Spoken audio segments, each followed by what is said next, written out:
promise of a wage increase is at the centre of this campaign, but are both sides making promises that they can't keep?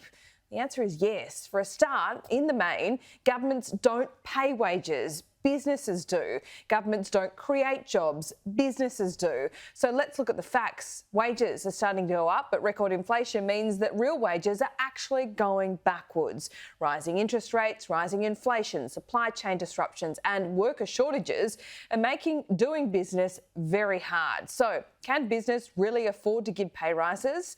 We have a good indication of where this is all going. The United States is the canary in the coal mine. The Federal Reserve has just raised rates aggressively by the biggest margin in over 2 decades because inflation is at a 40-year high. So how does this all affect us? Our business reporter Ed Boyd joins us. Now, the stock market normally falls when interest rates rise, but overnight the market jumped sharply, Ed. So what happened there?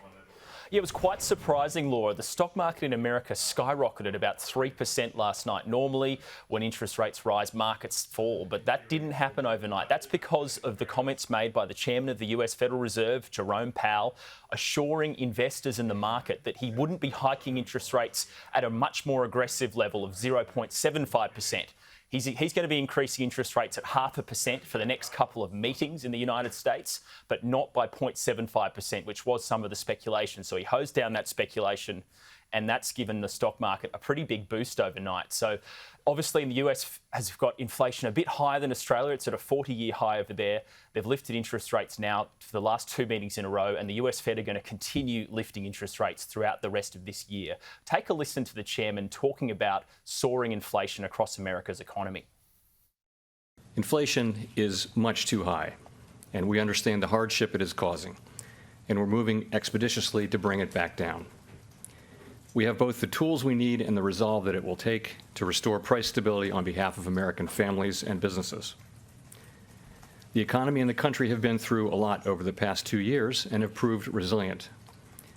It is essential that we bring inflation down if we are to have a sustained period of strong labor market conditions that benefit all.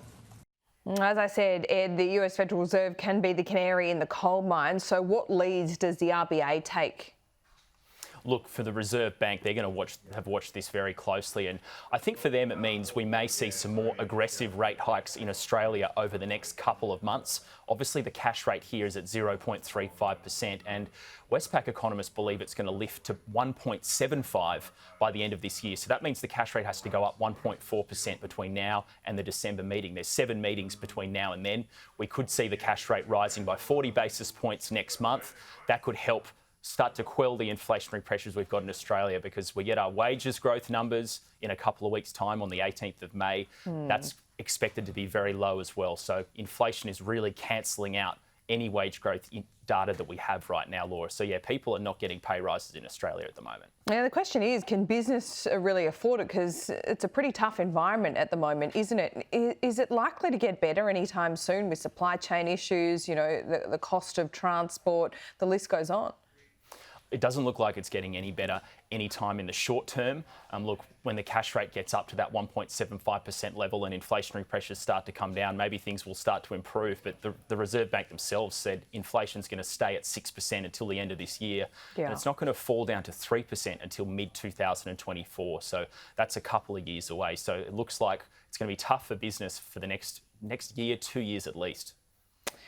Certainly seems like it. Ed, thanks so much. We'll check in soon.